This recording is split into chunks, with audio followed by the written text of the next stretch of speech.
The 16th Irish Division suffered 30,000 casualties in the 3 short years of its existence. One of their memorials is here, where they lost so many men between the 3rd and the 9th of September, 1916.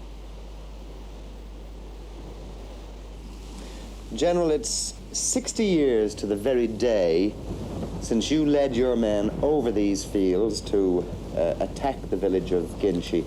Do you recognize any of the landscape round about us now?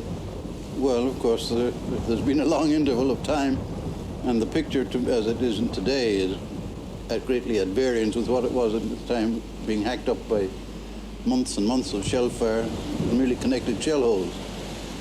The lie of the land has a resemblance, but that's about as far as I would go. Totally different today, of course. It's a rather peaceful scene from that terrible day. That goes without saying, yes. We're standing in the Guillemot Road Cemetery, and there are many Dublin Fusailers buried around here. Would these have been men that you knew? Would you Some of the names are familiar to me, but of course I was only with the 9th Battalion of the Dublin Fusileers for several days before we advanced on Guinchy. So I hadn't time to familiarize myself with many of them. Some of the officers, of course, I was familiar with, and some I knew, like Cathal and 1 or 2 others. Of course. And I knew Captain Murphy. Yes. In the finish, was our leader in command of the remnants of the battalion for Guinchy. With which you marched... which we did the final assault. Absolutely. Yes. Looking at it now and looking at the graves in this graveyard, do you think that the Irish involvement in the war here was too high a price to pay? Ah, now you've asked me a question that no one can answer. I mean, you'd have to go back 60 years to the temper of the world and Europe, and particularly of Ireland.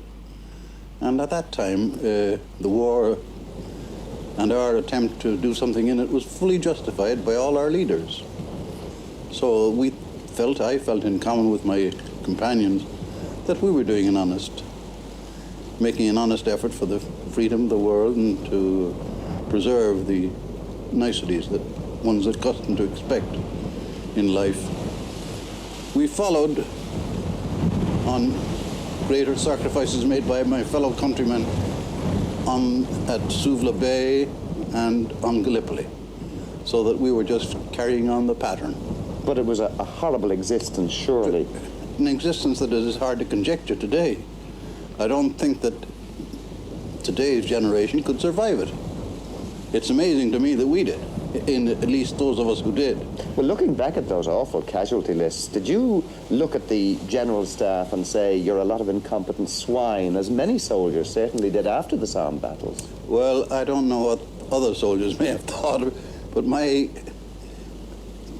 opinions were restricted to my company commanders and my battalion commanders, maybe to the brigadier.